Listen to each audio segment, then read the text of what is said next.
बिस्मिल्लाहिर्रहमानिर्रहीम अस्सलाम वालेकुम। पूरी दुनिया में इस वक्त जो खबर वायरल है, जो चल रही है, वो है कि पाकिस्तान के अंदर से लंदन से चोरी हुई बेंटले कार मिली। 30 करोड़ से जायद इस पर यहाँ पर आकर टैक्स अदा करना था, जो ड्यूटीज और ये सारी चीजें, लेकिन वो अदा नहीं किया गया।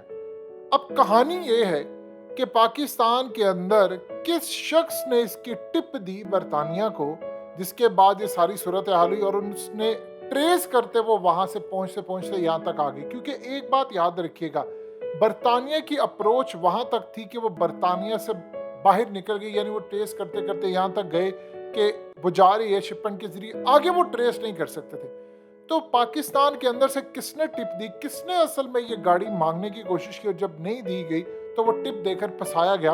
आपको एक छोटी सी मिसाल देते हैं। ये चेक रिपब्लिक की एक मॉडल थी, आपकी स्क्रीन पर चल रही है। आपको याद है ना, ये मॉडल पाकिस्तान से पकड़ी गई थी और इसके पास बहुत ज्यादा हीरोइन मिली। और जब ये पकड़ी गई तो उसके बाद ये रोती हुई कोर्ट आती थी और इसका बुरा हाल था कि क्या हो गया, फलाना हो गया। ये काफी अरसा रही अंदर। आप देखिए कि आम बंदा शहबाज गिल या कोई दूसरा जेल में जाए, आप उसकी शक्ल बाद में देखिए, आपको ऐसा लगता है कि वो बंदा कैंसर का मरीज हो गया, उसकी हालत बुरी हो जाती है। लेकिन ये मॉडल्स आती हैं तो अयान अली हो, ये हो, क्या इनके ठाठ होते हैं, सारे इनके आगे पीछे होते हैं। और गोरी चमड़ी अगर चली जाए तो वो वैसे ही पाकिस्तान या इंडिया या बांग्लादेश के अंदर आम जो लोग होते हैं वो वैसे ही फिदा हो जाते हैं। कहानी जरा समझिए हुआ क्या। इसको फंसाया था इसके मुखालिफिन ने, और मुखालिफिन ने टिप देकर फंसाया।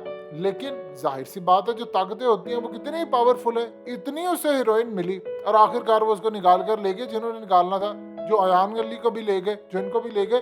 ये इस तरह के जो इंटरनेशनल सतह पर होते हैं गिरोह या जो स्मगलर, ये वो उनके हाथ इतने लंबे होते हैं, वो हुकूमतें बनाते भी हैं, गिराते हैं।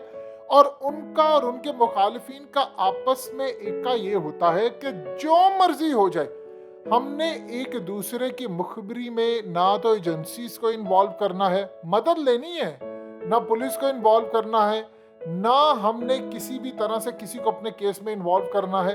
यानी अगर किसी ने किसी का बंदा मार दिया तो वो पुलिस एजेंसियों के पास नहीं जाते। यानी पूरी दुनिया में, चाहे वो बरतानिया में हो चाहे वो अमेरिका में हो, वो अपना बदला खुद लेते हैं। और इसी तरह जितना 2 नंबरी का काम है वो ईमानदारी से होता है। यानी 2 नंबर के काम में क्योंकि जुबान चलती है, उसमें कोई कंप्यूटर सिस्टम तो है नहीं, तो उसमें अकाउंटेबिलिटी बहुत ज्यादा होती है। यानी आपकी 2 नंबरी के अंदर से जुबान चलती है और एक दफा आपने जुबान दे दी तो काम, मिसाल के तौर पर इंडिया पाकिस्तान का मैच हो तो उस पर जो अरबों का जुआ लगता है, यानी अरबों डॉलर्स में बात चली जाती है। तो उसमें कहानी ये होती है कि पाकिस्तान के अंदर से या इंडिया के अंदर से जो भी होती है, फोन पर एक आवाज होती है, आपने आवाज दे दी, अब आप पीछे नहीं हट सकते, या आपने आवाज दे दी तो वही आपकी हतमी बात समझी जाती है। ये असल में सूरत हाल है। तो इसको फंसाया था इसके मुखालिफिन ने। अब यहाँ पर जो कहानी है आपको यही सूरत हाल नजर आएगी। देखिए, जो इंटरनेशनल स्मगलर या फलाने होते हैं, उन्होंने वहां से गाड़ी ली, जो गाड़ी वहां पर चोरी हुई, और चोरी होकर चाहे वो मालिक की रजामंदी से हो या उससे पूछे बगैर हो, क्योंकि जब पाकिस्तान में वो पहुंच जाती है तब जाकर गाड़ी की कई दफा ऐसा होता है कि रजिस्टर करवाते हैं कंप्लेन, ताकि इंश्योरेंस कंपनी से पैसा वसूल किया जा सके। अब इनके साथ मामला बड़ा डिफरेंट हुआ कि वहां तक जो 2 नंबर लोग थे वो वहां से पकड़ते पकड़ते पाकिस्तान लेकर आए।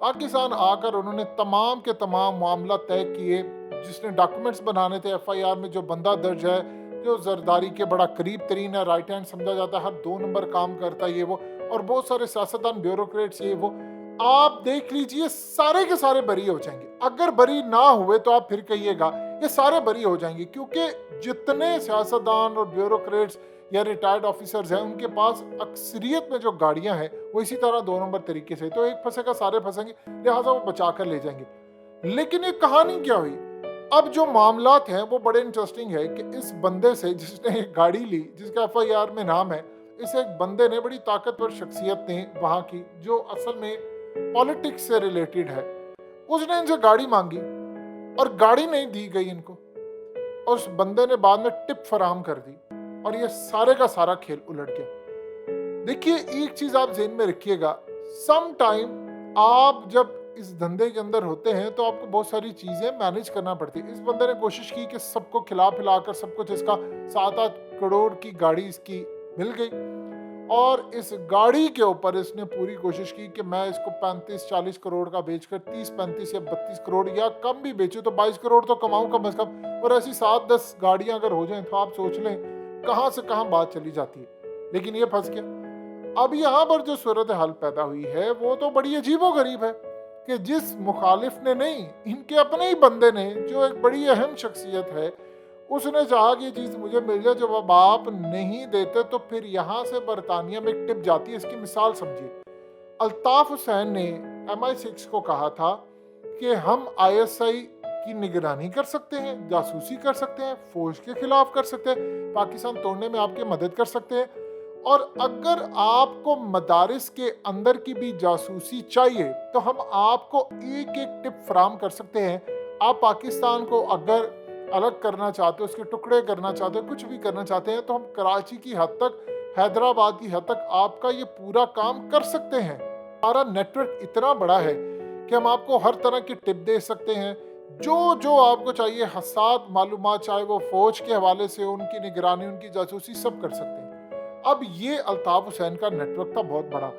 اسی طرح یہ نیٹ ورک، اس کی جڑیں آج بھی یہاں پر کام کرتی ہیں۔ آپ کو کیا لگتا ہے کہ پاکستان سے جو ٹپ ہے وہ برطانیہ میں، اگر مثال کے طور پر کوئی بھی بھارتی یا کوئی ہے وہ وہاں پر لیتا اور آگے وہ کیا بھارت تک نہیں پہنچاتا یا ڈائریکٹلی بھارت تک نہیں جاتی؟ یہ سارے کا سارا کام ہوتا ہے۔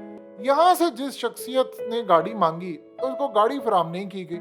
جب گاڑی فراہم نہیں کی گئی تو اس نے کام پھر یہ بڑا انٹرسٹنگ کیا کہ اس نے آگے اپنے ایک نیٹ ورک کے ذریعے ٹپ دی برطانیہ کے اندر کہ گاڑی یہاں پر یہ جگہ فلانی جگہ پر ہے، اس کا چیسس نمبر انہوں نے بتایا، اور وہ اس کو ٹریس کرتے ہوئے وہاں سے انہوں نے ٹریس کیا۔ وہ کرتے کرتے انہوں نے پاکستان کے انٹیلیجنس اداروں کو لکھا کہ فلانی جگہ پر، فلانے گھر میں، فلانی جگہ پر یہ گاڑی موجود ہے، اور ساتھ میں بڑے لیول کے ان کے ساتھ معاملہ طے ہوئے۔ اب حیران کن طور پر ہوتا یوں ہے کہ آپ گاڑی بھگا دیتے ہیں، لیکن انہوں نے کہاں بھی یہ پہلے کیا، جو مزے کی صورتحال تھی، جنہوں نے یہاں سے ٹپ دی ان سے گاڑی کی تصاویر، ویڈیوز، سارا کچھ منگوا کر، بنا کر، پھر یہاں پر انہوں نے پاکستان کو بھیجا کہ یہ دیکھو یہاں پر پڑی ہوئی ہے، کہ یہ نہ ہو کہ یہاں پر یہ خود ہی بھگا دیں۔ یہ ہوتا ہے بڑی دفعہ کہ بندے مل جاتے ہیں۔ اب ایکسائز کے جو لوگ ہیں وہ ملے ہوئے تھے، یعنی اداروں کے لوگ ملے ہوتے ہیں۔ آپ کو کیا لگتا ہے وہاں سے فیک ڈاکومنٹ بنے شپمنٹ کے برطانیہ سے،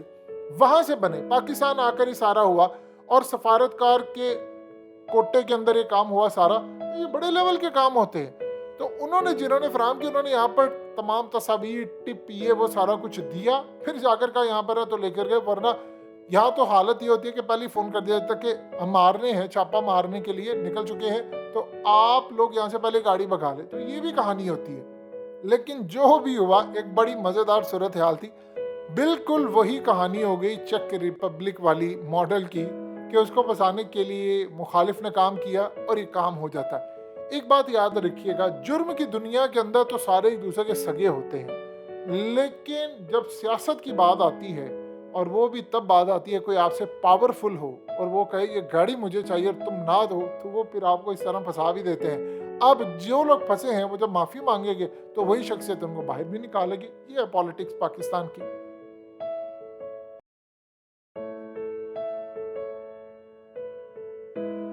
حقیقت ٹی وی کو سبسکرائب کرنا مت بھولیں، ویڈیو کو لائک کریں، شیئر کریں، اور کمنٹ سیکشن میں اپنی رائے کا اظہار ضرور کریں۔